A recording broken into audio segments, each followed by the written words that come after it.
Ini kita mau ke makam dan masjid. Makam tempat orang sufi ya tadi bilangnya.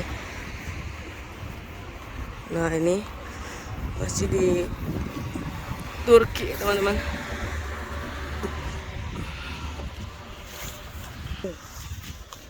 Dingin banget, ini ada berapa? 9 derajat apa katanya.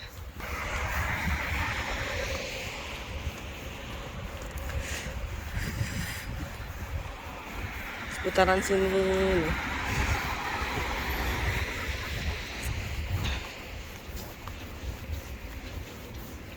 Ini kereta cepatnya orang Turki nih.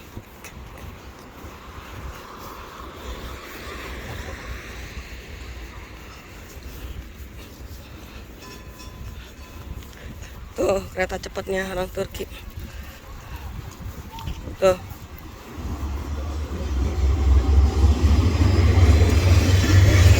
Nah, ini anak-anak sekolah ya. Anak-anak sekolah pulang sekolah.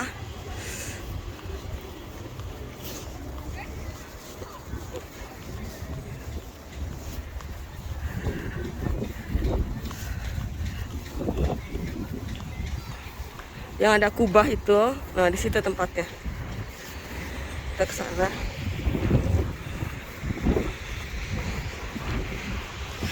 Nih daerah sini.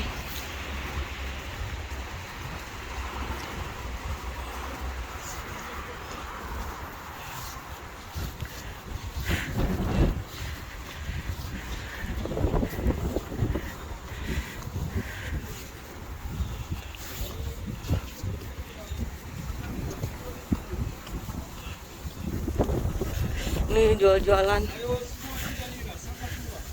3 lira.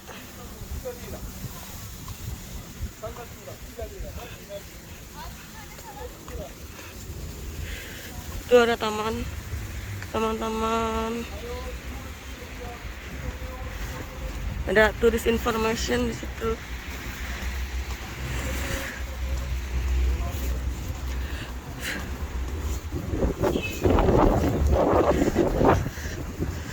Ini kayak halte gitu ya. Yang sebelah kiri ini kayak halte.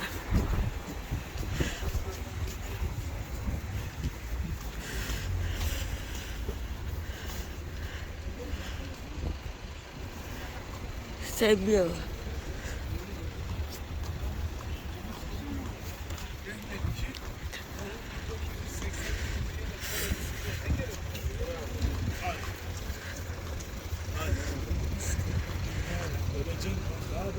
Şunu yapsaydı. Tam da niye 85 lan? Sen 81'lisin. 81'dim. 4 anladım. Ben sana bir şey söyleyeyim mi enişte? Neyse şimdi yine geriye bakıyoruz da. Ben ilk gün geldiğimde buraya sadece konuşarak şöyle gezerek falan daha da Di mana sih? Nih Maulana Muzazi. Kubah itu deh, Kubah deh. Kubah. Katanya ada di Kubah. Julius Kapkasi. Oh situ. Masuk situ.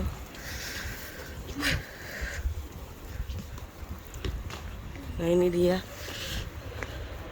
tempatnya.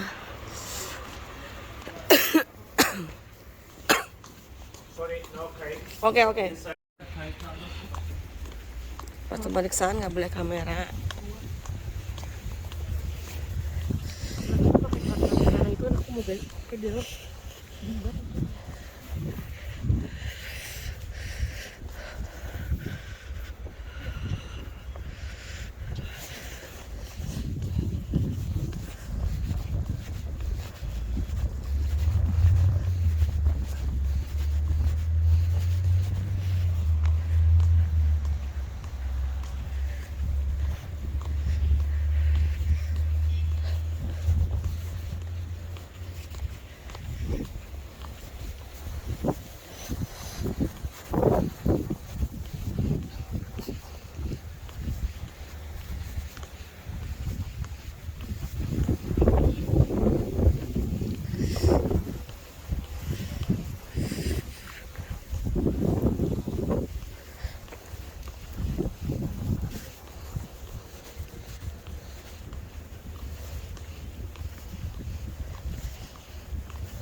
Kita lihat dulu ah. Udah, main di depan pintu ya.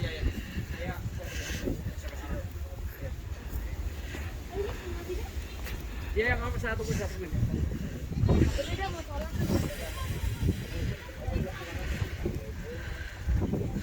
Oke, lanjut masuk.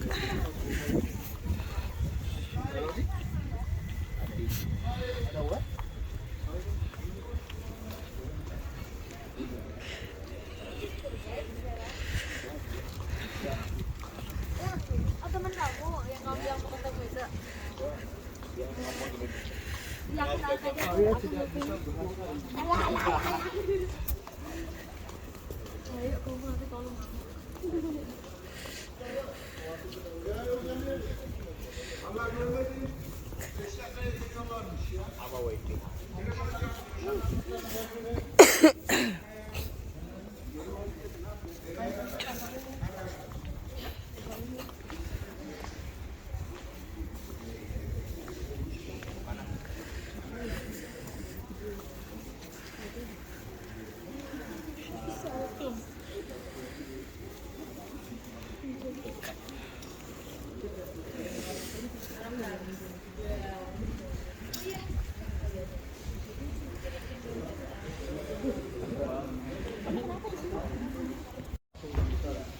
Ini apa? Tempat wudhu ya. Tempat wudhunya di sini. Nah, ini tempat-tempat wudhu. Kalau kita sholat di masjid, teman-teman, ini tempat wudhunya.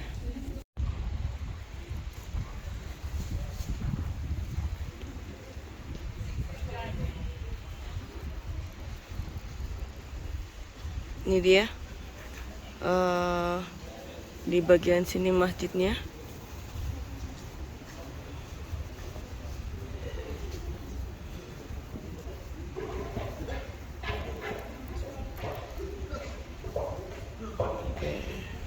Rindu Allah, terus cinta Allah.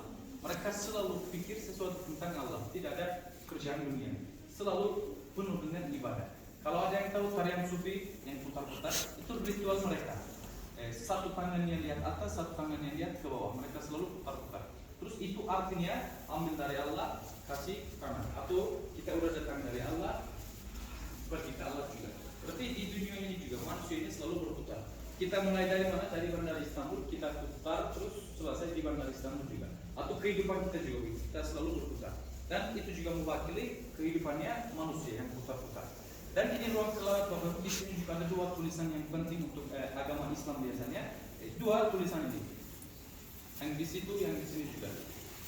Kalau orang Kristen Bapak, mereka udah tahu nabinya atau gambarnya Nabi Yesus, udah tahu dia orang gimana, tingginya atau bentuknya, wajahnya gimana, mereka udah tahu. Tapi dalam agama Islam gambarnya Nabi Muhammad tidak ada.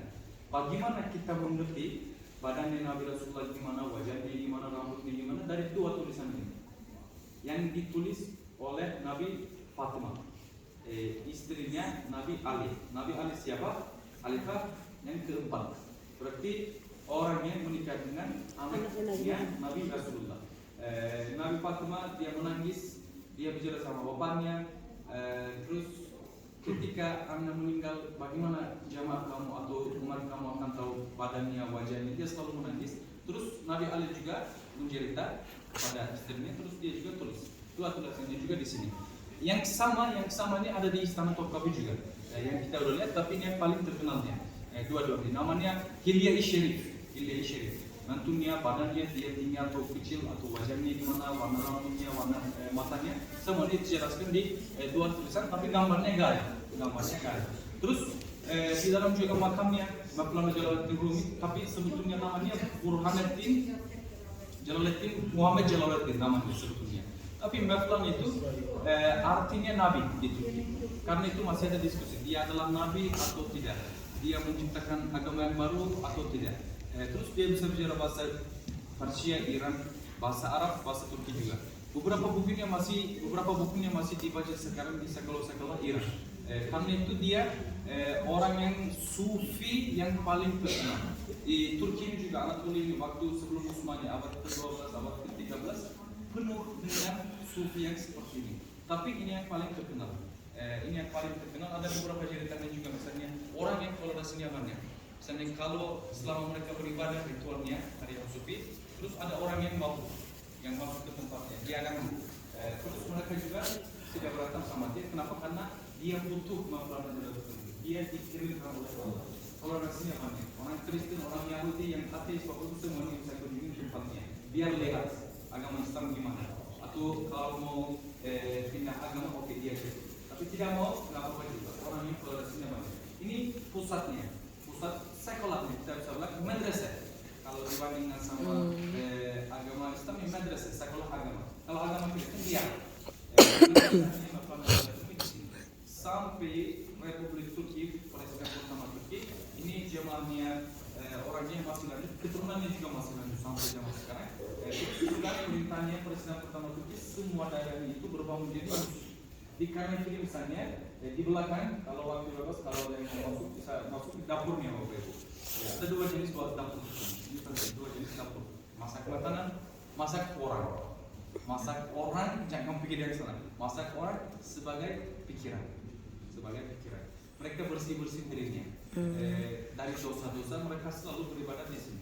Tarian sufi itu ritual mereka yang paling penting, dan hari kematian Mevlana Jalaluddin Rumi itu juga hari yang paling penting di kota Konya. 9 Desember sampai 19 Desember di kota Konya ini ada upacara gara-gara dia meninggal. Kenapa dirayakan hari kematian dia? Karena waktu itu dia rindu Allah. Dalam agama Islam orangnya tidak bisa membunuh diri. Dosa salah satu dosa yang paling banyak. Terus dia nggak bisa ketemu sama Allah. Karena itu dia rindu meninggal, dia rindu kematian. Dan ketika dia meninggal juga dia bilang kepada teman-temannya, kalau saya meninggal hari itu harus dirayakan di kota Konya. Selamat.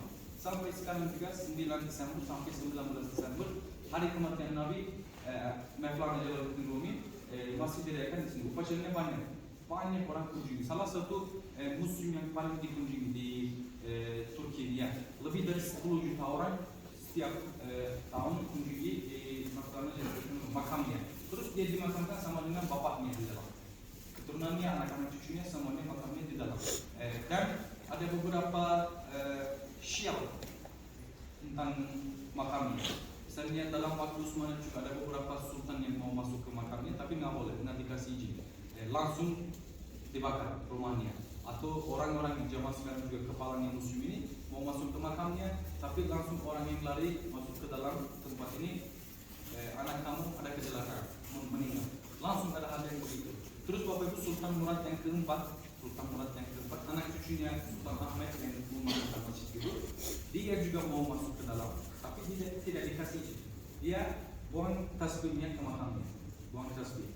Harusnya ini perintah Sultan, harus diikuti. Satu orang harus ambil tasbih saya dari makamnya. Seorang cewek 9 tahun usianya, dia masuk, ketika dia keluar jadi gila. Berarti sampai zaman sekarang tidak ada yang masuk makamnya. Sekarang itu ditutup makamnya. Terus sebelum Mevlana Jalaluddin Rumi, bapaknya dimakamkan di sini. Sebetulnya ukurannya harus menjadi sama.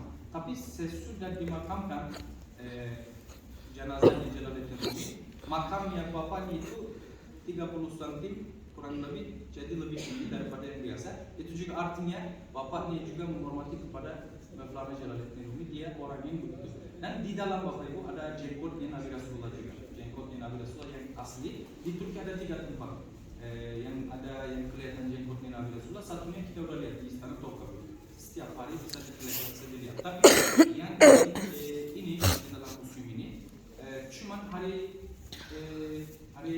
malam Kadir, 30 hari bulan Ramadan, cuma kelihatan 30 hari. Terus yang ketiga juga masjidnya Ebu Ayyub Al-Ansari, orang yang membantu kepada Nabi Rasulullah sesudah hijrah di Madinah. Di dalam makamnya juga ada jenggotnya Nabi Rasulullah, tapi cuma 30 hari pada bulan Ramadan. Yang di Istana Topkapı setiap hari kelihatan.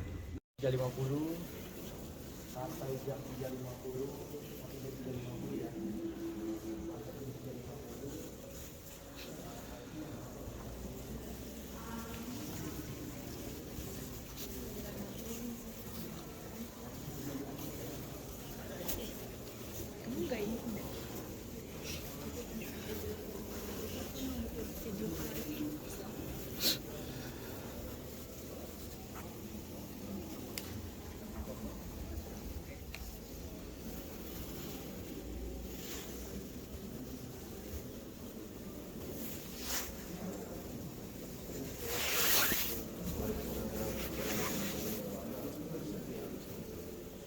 Ini makamnya, dan di sini juga ada masjid ya. Selain makam ada masjid juga di sini. Pemakamannya.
Jadi teman-teman, ini adalah Al-Quran terkecil di dunia.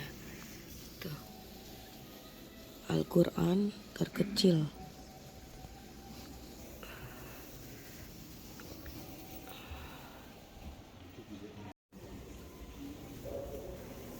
Ya.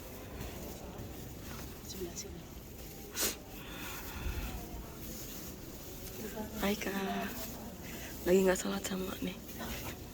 Sholat di sebelah kiri.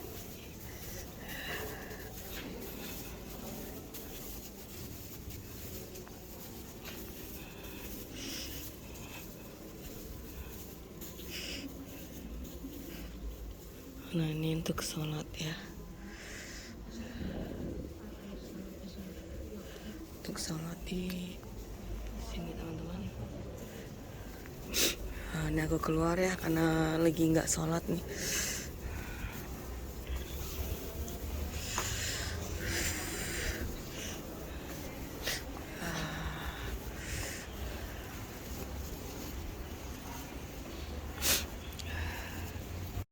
Ini dulu tempat untuk sekolah ya, ruang-ruang kelas-kelas gitu.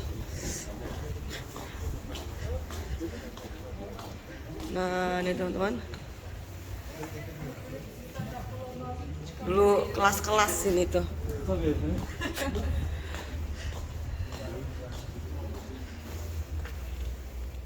Tuh.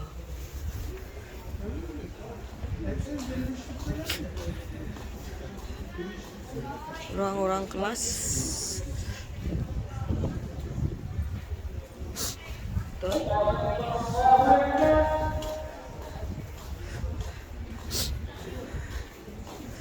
Nah, itu sekolahan ya. Ruang-ruang kelasnya gitu. Nih, teman-teman.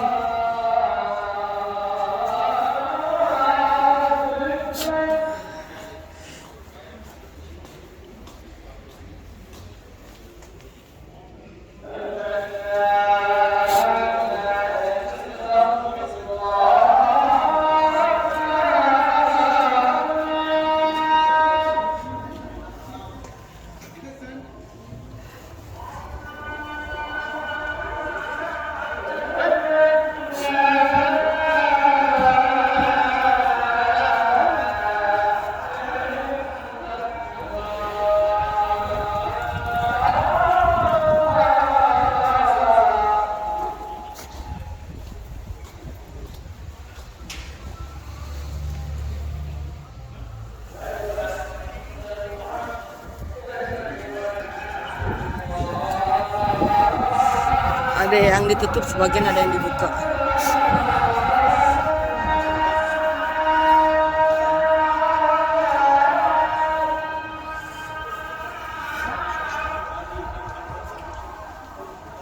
Oke, teman-teman. Kita langsung lanjut ke bus lagi ya.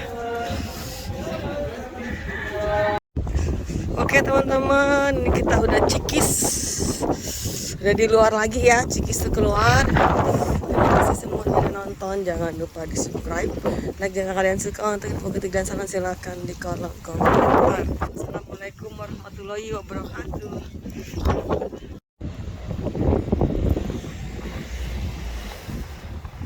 Ada nggak ada ya? Cikis. Cikis. Bapak tua ini jualan apa? Kasihan. Semoga laris dagangannya, Pak.